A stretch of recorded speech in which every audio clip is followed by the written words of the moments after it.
That is such a sweet sound. I could just drift off listening to that wonderful song. And Jody will be playing again in a little bit. So I want to introduce our guest speaker, Dianne Hamlin. She's been with us before. She's a popular speaker here. And her topic today is acceptance, action, and personal expansion. Wow. She is also a lawyer, motivational speaker, author, transformational life coach, licensed spiritual counselor, and Dianne dedicates herself and her life to serving others.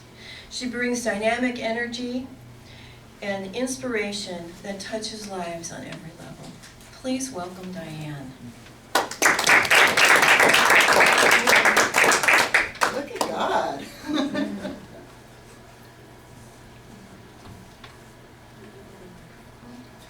You want it somewhere else? Oh, this is good. Okay, this is good. Good morning, Celebration Center. Good morning. How are you? Good. Yeah? Awesome, awesome? Yes? We're awesome, awesome? Yes. Okay. So I'm happy to be here. I'm always happy to come here. Irina, good morning. I spent a lot of time here studying, taking classes many, many years ago. I took my practitioner test, licensing test, right there in that room.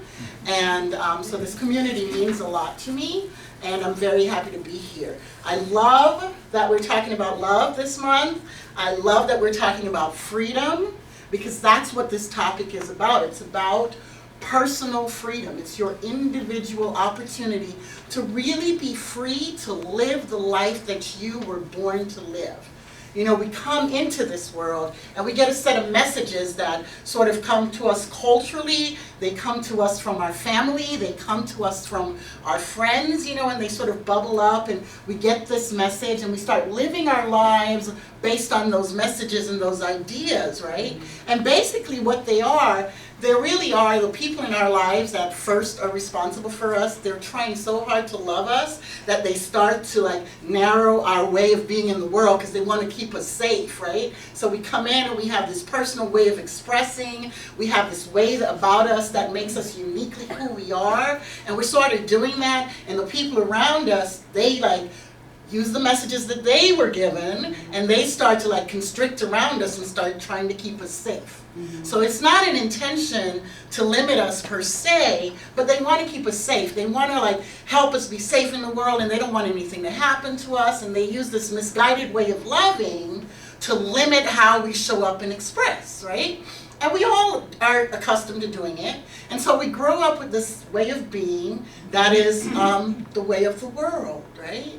And so the way of the world is basically, you know, you grow, you go to school, you learn to read and write, you find an interesting topic, you know, that you like, or an interesting way of being, and you start to develop those as skills, and you learn more about it, and you learn more about how you're going to be in the world, right? Because the idea is you're going to get old enough to fly out of the nest, right, and go get a career and get a job, and then create, duplicate a way of being in the world. There is nothing exciting about that. There is nothing authentic about that. You're just replicating what is already done, what has already been done. You're not showing up in your authentic self. You're showing up as a version of blank, whatever it is. I went to law school. I show up as a version of a lawyer when I go into court. But I bring what I get to do because I'm in acceptance of things around me. Like, this is the way it is, right? This is the way the world functions. So I accept the way the world functions, radical acceptance. I accept the way the world functions, but I don't become it. This is what we do as a lawyer. It's how I show up in a way that I show up in my life. But it's not who I am. It is not all of me. So I bring my authentic characteristics and my authentic self to the way that I show up. I bring the authenticity of who I am to the way I show up in lawyering. So I don't take it personally. And I don't come in and, you know, act as if this is all that I am. I I come in and I bring my skills, gifts, and talents to it, but I also bring my love to it. And I bring my love to the work that I do. And I shower every single thing with love. I bless the judges that I come in contact with. I bless opposing counsels. I bless all the parties involved, and I bring my authenticity to the work that I do, which makes how I show up as a lawyer very unique to me. Amen. Very unique to me. And it spills out into the work that I do. And Jen was talking about it when she was saying that everybody that's ever been here is loved and blessed and changed. When I show up with my authenticity and I bring my love to the work that I do, everyone that I come in contact is changed. And everyone, it ripples out into the world, creating a change that you cannot possibly imagine because you bring your authentic self to the work that you do in the world. But you have to do this in every area of your life. And it is practice. And it is practice. And it is practice. And it is practice. And you have to train your mind. You have to train your mind to bring this love, which is a verb, by the way, Yes. and not a noun. You got to bring this love with you into all areas of your life. So, for example, relationships. You got to bring this love to that relationship. So you come into the relationship and it's wonderful. And everybody's happy and we're holding hands and we're skipping through the meadows and it's wonderful, right? And we're sending chocolates to each other and it's beautiful and oh, I love him so much and oh, I love her so much and we're just, oh, it's so wonderful. And then something happens. Life shows up, right? And maybe you're looking at him and he's not so wonderful anymore. Or maybe this experience that you're going through, right? She's not so wonderful anymore. She's not so beautiful anymore. She's, your rose-tinted glasses just got knocked off by life showing up in your life. And you're like, what am I going to do? And right, the human animalistic thing is fight or flight, right? And you're like, I don't want to do this. I don't want to feel this. I'm leaving. I can't handle this. This is too much, right? And then you're like, wait, where's the love? Because you're practicing, right? You practice spiritual principles, and you know that one of the spiritual principles of love is acceptance. And so now you have to put up or shut up. You got to decide, what am I bringing to this relationship? Am I bringing love?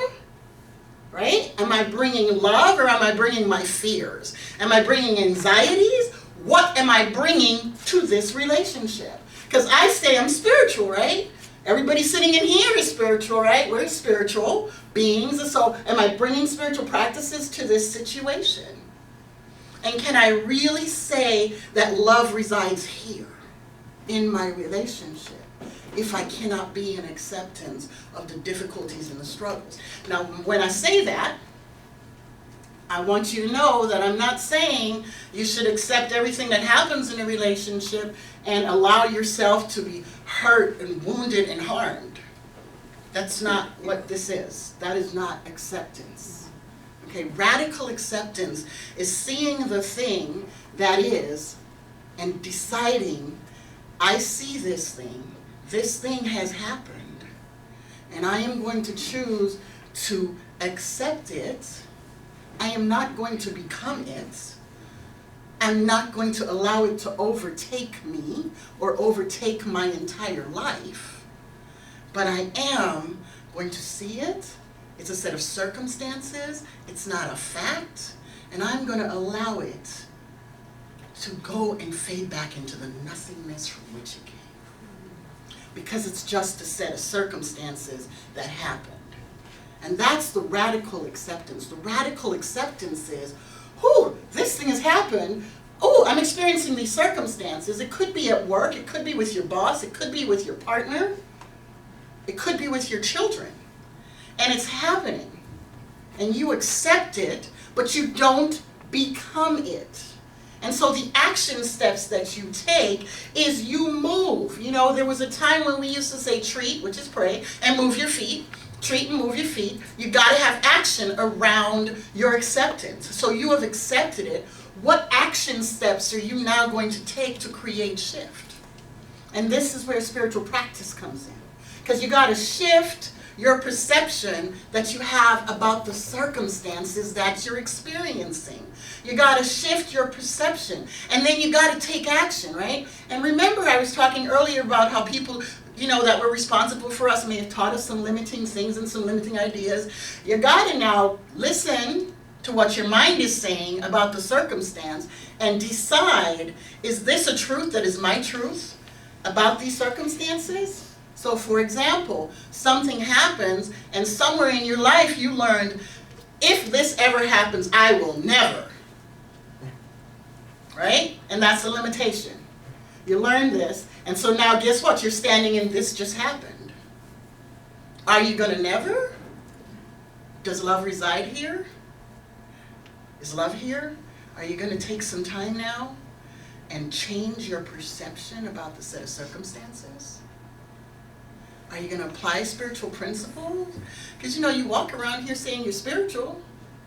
So what principles are you going to take and apply to these sets of circumstances so that they can disintegrate and no longer have energy around them or power in your life?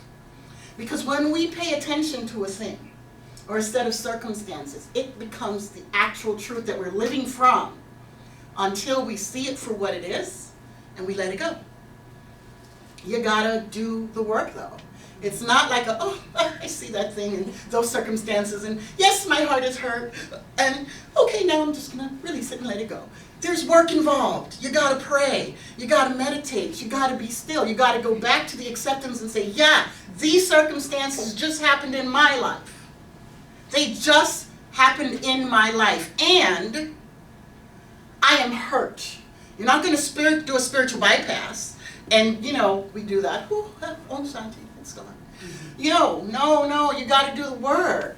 You got to accept that it happened. And then you make a decision. What power am I giving these circumstances in my life? How much energy am I going to put into it? Because am I going to grow something around it? Or am I going to nurture it and water it and put it in sunlight and let it grow? Or am I going to look at the circumstance and say, it's a circumstance. It's a situation. It has happened. I'm hurt. I'm going to work through the hurt. And then I'm going to step into radical forgiveness. And I'm going to step in and let it go. And I'm going to allow myself to be human because I might pick it back up and not beat myself up about it, right? I don't want to beat myself up about a thing. I want to see it and go, I have these feelings around it. I see it and I'm feeling these feelings. I'm going to honor myself and then I'm going to release and let go. This is practice. This takes practice. You're going to pray. You're going to write. You're going to go through, and then you're going to let it go. Because you don't have to get wedded to it. Every circumstance or experience is not there for you to hold on to it forever. It's not a marriage. It's just an experience. It's just an experience. And when you let it go, then you can expand. Then you develop and experience your own personal expansion. Because your personal expansion does not come from, you remaining small. It does not come from you staying in your comfort zone.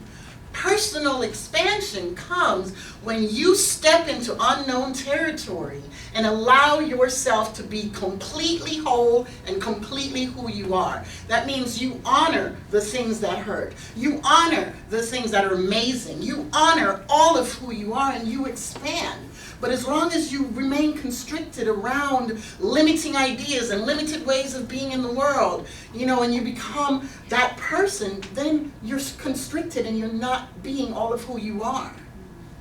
And it can happen to the best of us. You go through a dark night of the soul. But the thing is, living in personal expansion is to pick yourself up, brush yourself off, and begin again.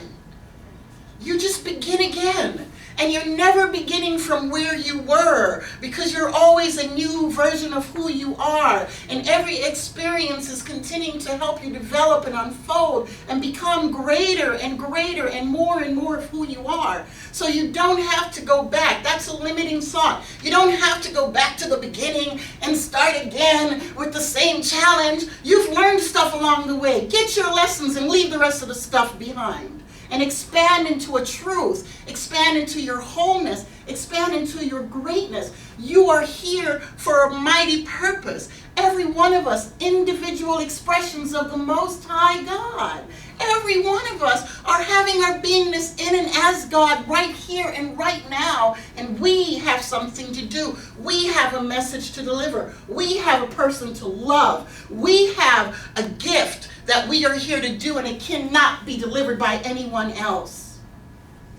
I am here to love my children, and I am the only one that can love them the way that I love them, and that love is necessary for their unfoldment. I am here to be a daughter to my parents, and I am the only one that can be the daughter that I am to them, not my sister and no one else. I am a unique expression of the Most High. I am necessary, I am important. Jen, you're necessary and you're important. Everyone in this room, you are here for a purpose. You are the only one that can mentor that young man and teach him how to do this particular thing. You are the only one that can walk with that young woman or that older man or older woman and show them how to do that thing. You're necessary. But you cannot do those things. You cannot do what you've come to do if you keep yourself trapped in limitation. You're missing the whole game called life when you are so into the old way of being. I'm challenging you today. Learn something new about who you are. Take a risk and open your heart just a little bit more. Get into the action of love and show up for a perfect stranger. Just show up for someone. Stop and hold the door for someone who's maybe 10 paces behind you and not right next to you going through the door at the same time. Extend yourself, expand yourself. Read something you've never read before. If you don't read, start reading. Find a new thing to do, a new way to express in the life that you're living. You can create your own shift. You can create it by studying. Watch what you're putting into your mind. Watch what you're filtering into your life every day. I tell you, and all of us, and I say this because all of us doing this work, we can all trip and lose our spiritual footing when we're not paying attention. I can tell you that in my life I've done it. I had an experience, and I became obsessed with this set of circumstances that were happening in my life. And I'm like, focused on it. I can't even pray, right? Because I'm like locked and loaded on this thing, right? And I'm in it, and all of a sudden it's showing up everywhere in my life. And I'm drowning, right? And then I remember, because I practice, all of a sudden I hear my own voice. What you put your attention on grows. Stop it! What are you doing? And then I had to train my mind to stop it. Because I had started practicing paying attention to this thing so much that it became important. And it really wasn't. It was just a set of circumstances. And when I told myself to stop it, I stopped. I stopped paying attention. I give you a real tangible. Does everybody do social media? Everybody does social media of some kind? No? So if you do social media, right, there's a thing called an algorithm, right? So if you're online Googling stuff, you're searching for, an MP3 player. I was searching for an MP3 player on Google Chrome over here, and then the algorithm picks it up, right? And I go on Twitter, and it's an ad for an MP3 player in my Twitter newsfeed, and I'm like, what? And I go to Facebook, and there's an ad for the MP3 player in my Facebook. It's the algorithm, right? So you can understand how that works, right? You understand how that works with electronics. Well, you're wired the same way. Your mind is wired the same way. You start paying attention to a thing, and watch your algorithm shift. and it starts coming up into your life, and your algorithm you create. So every day you have to be disciplined about and vigilant about what you allow in your algorithm. So what I had to do with that set of circumstance was every time it popped in my head, I had to stop myself and pray and say, no, my life is the life of God. Everything that I have, no harm can come nigh my dwelling place. Everything I have in God. My beingness is in God. No one wanting to cause me harm can harm me. No one wanting to harm my household can harm it, because I am standing in the Mother, Father, God presence right here and now. I'm walking down the street, driving down the street, going to work, listening to the weather, Thought pops in my head again. I wonder if, nope, no harm can come nigh my dwelling place. I am the Mother, Father, God presence. It is the Father's great desire to give me the kingdom of God, and that means that love resides in my household. Love resides in my household. Love resides in my household. Love resides in my household. Stop it. Amen. And I'm focused. And it is a practice. It is a practice, because the algorithm of the mind will do stuff to you and have you tripping, losing your spiritual footing, and going down a path that you have no business going down. Stop inviting the boogeyman into your life, or the boogie woman. Stop inviting them into your life. Love your life. Put love in your life. Put love in your life. Put love in your activities. Put love in the way you show up at work. Be the presence of love when you come in contact with others. I practice. I make eye contact when I'm walking. I walk like a quarter mile from my car. Maybe not a quarter mile. It's probably less than that. But I walk this very gigantic block or two in Rockville to get to my office, right? And I make it a practice to make eye contact with people.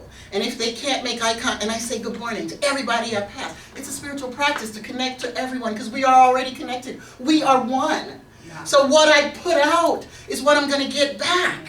So I meet the nicest people everywhere I go, because I affirm that in my life.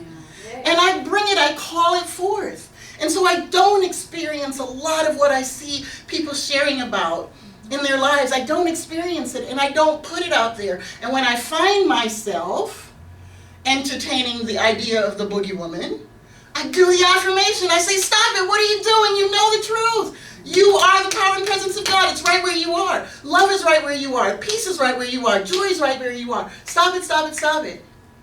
And that doesn't mean that the people around me, because I have no, and here's what I really want us to understand. We are the only ones that have power over our lives. We don't have power over anyone else's life. We don't have power over how they show up. We are our power central. So we take our own personal algorithm every day and we tune it every day. That doesn't mean circumstances aren't happening in the world, but the way you approach the circumstance, the way you show up and say, I am standing in love, I am standing in joy, I'm standing in peace. Try it. What do you have to lose? Your miserable set of circumstances? That's all you have to lose, so try it. Try some days to just have a practice that says, I am love. I am the presence of love. The presence of God radiates through and as me. I am sourced, fueled, and funded by that which keeps the birds in the sky, which keeps the earth on its axis, that keeps every planet in the sky never crashing into each other. I am sourced, fueled, and funded by that power, that presence.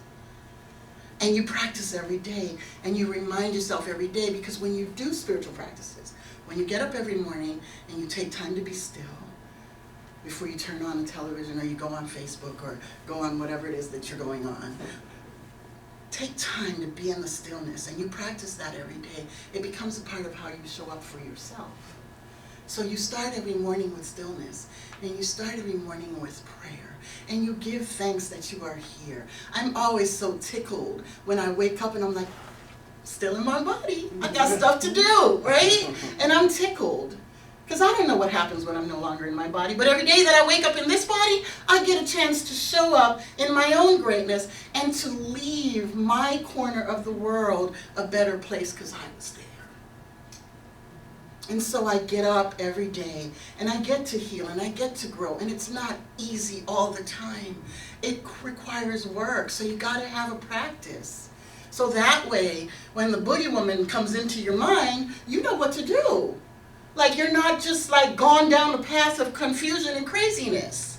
Because that's what happens. And it's subtle for some of us, and for some of us who have practiced enough, we can hear ourselves. You know, when you practice long enough, you can start to hear what you're saying to yourself. Many people go through the world listening to the narrative that they're telling themselves, and they don't even know that they're listening to their own narrative. So they're just out there. Thoughts running wild. They're just following whatever thought says to them, whatever they think they know about life, and they're just living in that way. No, everybody sitting here has decided that we're coming out from among them.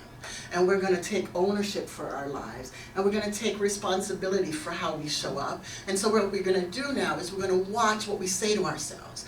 We're going to watch how we talk to ourselves. So we start to learn. When you learn to sit in silence and meditate, you also learn to listen to what's going on. And you can pay attention.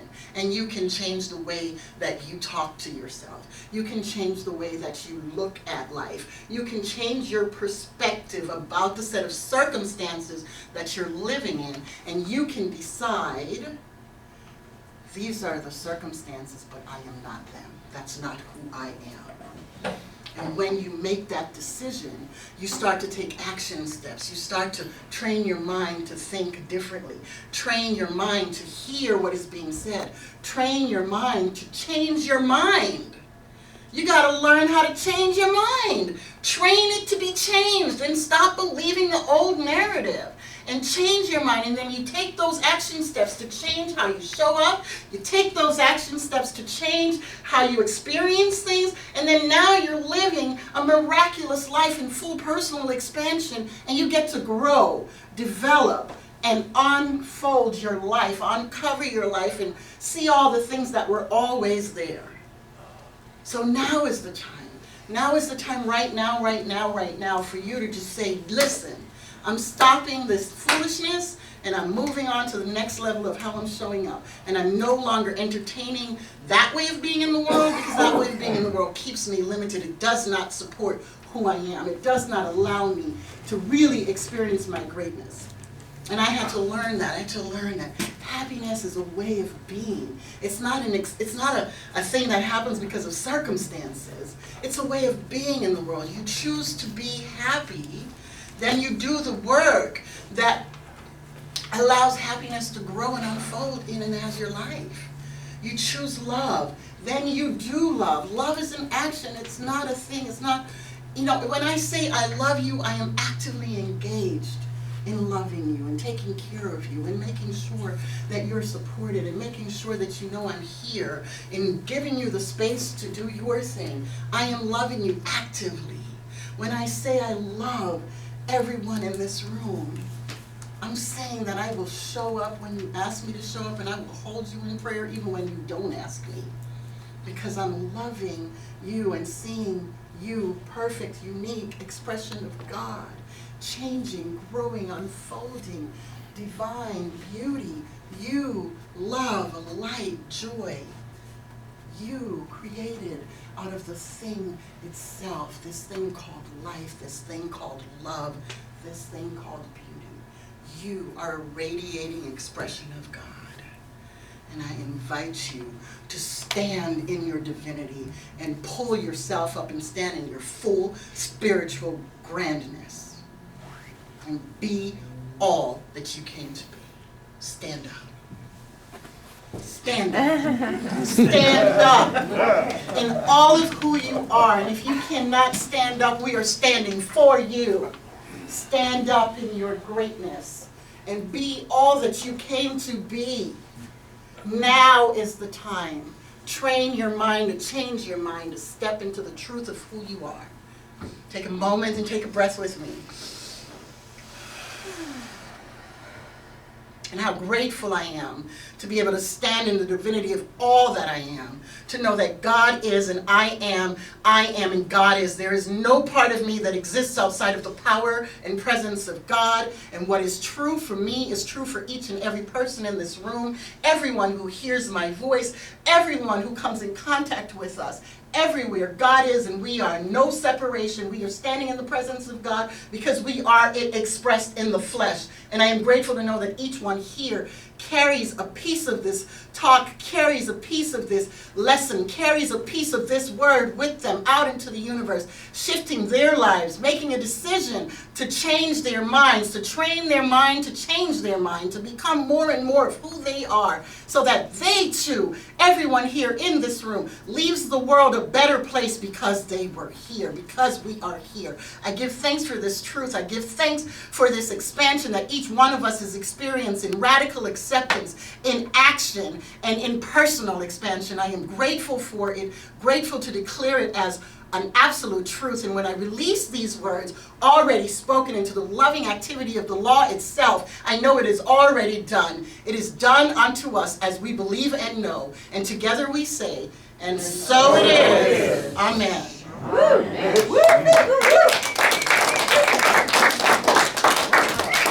Thank you. Practitioners, do they surround the room? Okay, sorry. We just did Yes. You see? Okay.